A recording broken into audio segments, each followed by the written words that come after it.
proper PPE for myself and my team. Are there any environmental safety hazards? No. Number of patients? 1. Mechanism of injury or nature of illness? You're called to the scene where a 5-year-old boy has had a large dresser fall on him that he was attempting to climb. I'm going to go ahead and request for ALS, and there will be an obvious need for C-spine. Walking in, what is my general impression of this patient? The patient is conscious and tracking you as you approach, breathing adequately and spontaneously, with good skin signs and no significant body fluids. There's a small laceration on his left forehead. Because of this head injury, I'm going to say that my general impression of this patient is poor. Hi, my name is Emma. I'm going to be your EMT today, okay? I'm going to go ahead and have my partner hold your head stable, so try not to move your body too much, okay? Okay. Great. So what's your name? My name's Johnny. Hi, Johnny. Can you tell me what happened? I was trying to climb the dresser and it fell down and hit me in the head. So I have my partner holding C-spine right now, and my patient is alert and orientated. He's answering my questions, and he's tracking me with his eyes. His chief complaint is that his head hurts, and I don't see this to be a life threat at this time, but it could, his condition could change over time. His airway is patent because he's talking in full sentences without any difficulty. Okay, Johnny, I'm going to go ahead and I'm going to check out your chest. Is that okay?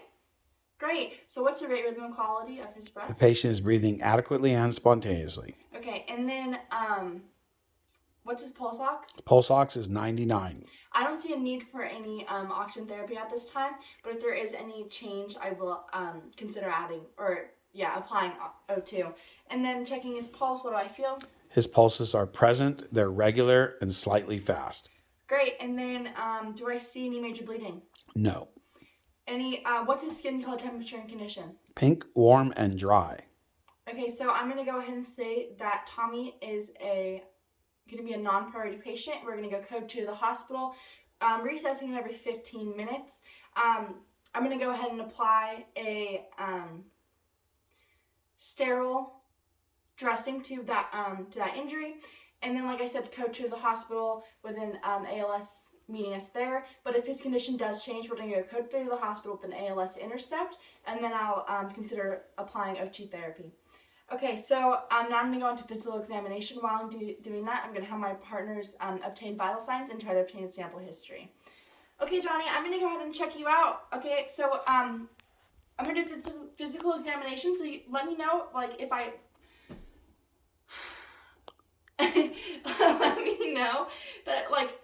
let me know if where I touch you hurts, okay? Okay, so I'm gonna palpate Johnny, checking for decap BTLS all over his body, deformities, contusions,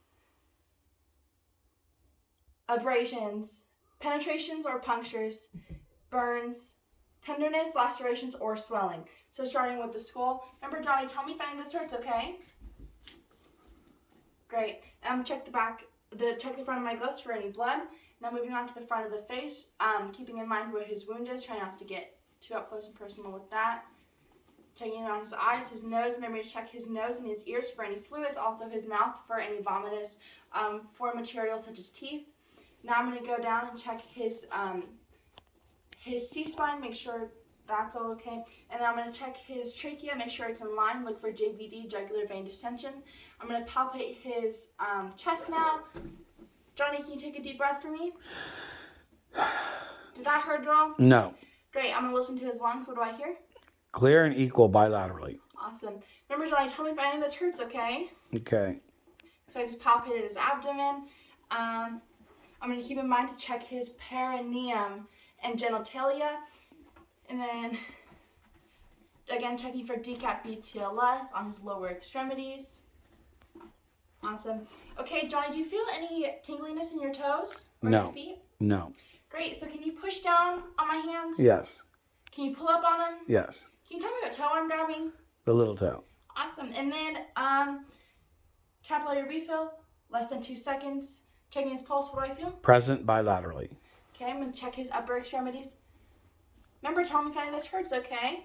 Do you feel any tingliness in your arms? No. Okay, can you squeeze my fingers? Yes. And then can you tell me what finger I'm grabbing? The little one.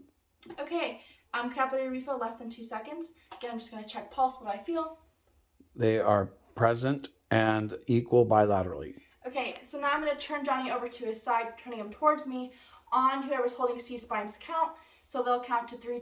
1, 2, 3, and on 3 we'll turn. So on their count. 1, 2, 3. So we'll turn him over. Oh, sorry, Tommy. I'm going to pop at his back. And then make sure to check his buttocks and the back of his legs. Looking for decap BTLS again. Okay, so Johnny is, like I said, going to be code 2 to the hospital. We did apply a sterile dressing to his wound. We have C-spine stabilization now, and we're going to reassess him every 15 minutes. And if there is a change or anything, or I see a downward trend, we're going to go to 5 minutes. We're going to reassess him every 5 minutes. And code 3 to the hospital.